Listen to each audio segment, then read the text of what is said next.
Mask ಇಲ್ಲದೆ ತಿರುಗಾಡುತ್ತಿದ್ದವರಿಗೆ ಬ್ರಹ್ಮಾವರ ತಹಶೀಲ್ದಾರ್ ರಾಜಶೇಖರ ಮೂರ್ತಿ ಮತ್ತು ಕಂದಾಯ ಇಲಾಖೆಯ ತಂಡ ದಂಡ ವಿಧಿಸಿದೆ.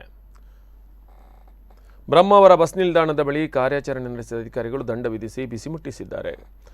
ಈಗಾಗಲೇ ಮಂಗಳೂರಿನಲ್ಲಿ ಅತ್ಯಂತ ಕಟ್ಟುನಿಟ್ಟಿನ ಕ್ರಮವನ್ನು ಕೈಗೊಳ್ಳಲಾಗ್ತಿದೆ. ಕಾರಣ ಏನಂದರೆ ಮಂಗಳೂರಿಗೆ ಸಮೀಪದ ಕಾಸರಗೋಡು ಜಿಲ್ಲೆಯಲ್ಲಿ ಕೊರೋನಾ ಸಂಖ್ಯೆ ಹೆಚ್ಚುತ್ತಾ ಇದೆ. ಕೇರಳ ರಾಜ್ಯದಲ್ಲಿ 22,000ಕ್ಕಿಂತ ಅಧಿಕ ಕೊರೋನಾ ಪ್ರಕರಣ ದಾಖಲಾಗಿದೆ. ಈ ಹಿನ್ನೆಲೆಯಲ್ಲಿ ಮಂಗಳೂರಿನಲ್ಲಿ ಕಟ್ಟುನಿಟ್ಟಿನ ಕ್ರಮ ನಡೆಸ್ತಾ ಇದ್ದಾರೆ. ಅದೇ ರೀತಿಯಾಗಿ ಬ್ರಹ್ಮಾವರದಲ್ಲೂ ಈ ಒಂದು ಅಪಾಯಗಳು ಬರುವ ಮುನ್ನವೇ ನಾವೆಲ್ಲ ಎಚ್ಚೆತ್ತುಕೊಳ್ಳಬೇಕು ಅನ್ನುವಂತಹ ಒಂದು ದೃಷ್ಟಿಯಿಂದ ಬ್ರಹ್ಮಾವರ ತಹಶೀಲ್ದಾರ್ ರಾಜಶೇಖರ ಮೂರ್ತಿ ಮತ್ತು ಕಂದಾಯ ಇಲಾಖೆ ತಂಡ ಬಸ್ಸಿಗೆ ಹತ್ತಿ ಅಲ್ಲಿ ಯಾರೆಲ್ಲ ಮಾಸ್ಕ್ ಧರಿಸಿಲ್ಲ ಅವರಿಗೆಲ್ಲ ದಂಡ ವಿಧಿಸಿದೆ.